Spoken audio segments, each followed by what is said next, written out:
হরে কৃষ্ণ কৃষ্ণ কৃষ্ণ হরে হরে, হরে রাম রাম রাম হরে হরে। নমস্কার বন্ধুরা, ভক্তি দর্শন চ্যানেলের নতুন পর্বে আপনাদের অনেক অনেক স্বাগত। আপনারা কেমন আছেন? আশা করি আপনারা ভালো ও সুস্থ আছেন।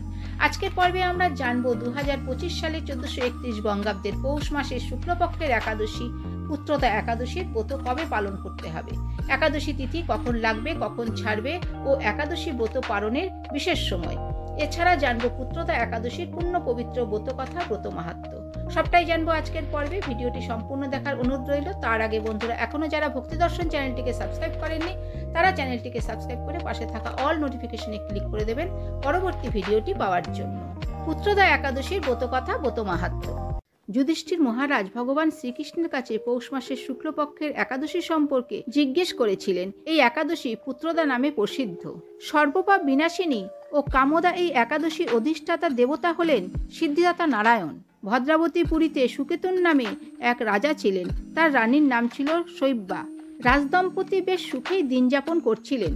বংশরক্ষার জন্য বহুদিন ধরে ধর্মকর্মের অনুষ্ঠান করেও যখন পুত্রলাভ হলো না, তখন রাজা দুশ্চিন্তায় কাতর হয়ে পড়লেন। তিনি ভাবতেন, পুত্রহীনের জন্ম বৃথা ও গৃহশূন্য, তাদের পিতৃঋণ শোধের কোনো উপায় নেই।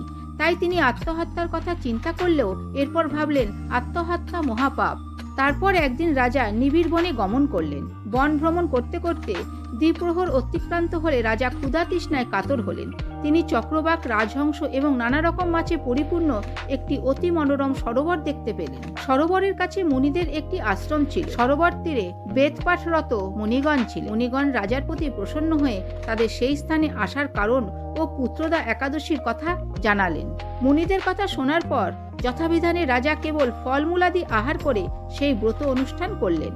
দ্বাদশীর দিনে উপযুক্ত সময়ে শস্যাদি সহকারে পালন করলেন। মুনিদের প্রণাম নিবেদন করে নিজ গৃহে ফিরে এলেন। ব্রত প্রভাবে রাজার যথাসময়ে একটি তেজস্বী পুত্র লাভ হলো। এই ব্রত সকলেরই পালন করা কর্তব্য। নিষ্ঠা সহকারে যারা এই পুত্রদা একাদশী ব্রত পালন করবে তারা পুত নামক নরক থেকে পরিত্রাণ লাভ করবে। এই ব্রত কথা শ্রবণ কীর্তনে অগ্নিষ্ঠম যজ্ঞের ফল পাওয়া যায়। ত্রিলোকে এর মতন শ্রেষ্ঠ ব্রত নেই। এই ব্রতকারীকে নারায়ণ বিদ্বান ও যশস্বী করে তোলেন। এবার জানবো 2025 সালের 1431 বঙ্গাব্দের পৌষ মাসের শুক্লপক্ষের একাদশী পুত্রদা একাদশীর পূর্ণাঙ্গ সময়সূচি। 2025 সালের 1431 বঙ্গাব্দের পৌষ মাসের শুক্লপক্ষের একাদশী পুত্রদা একাদশী পালিত হবে 10 জানুয়ারি 2025, বাংলার 25শে পৌষ 1431 শুক্রবার। একাদশী তিথি শুরু হবে 9 জানুয়ারি 2025, বাংলার 24শে পৌষ 1431 বৃহস্পতিবার দিবা 11টা 46 মিনিটে এবং একাদশী তিথি সমাপ্ত হবে 10 জানুয়ারি 2025, বাংলার 25শে পৌষ 1431 শুক্রবার দিবা 9টা 38 মিনিটে।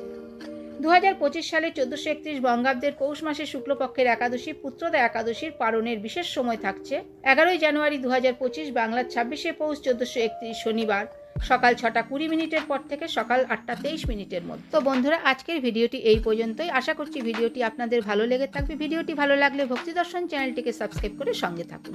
ভালো থাকবেন, সুস্থ থাকবেন। ধন্যবাদ।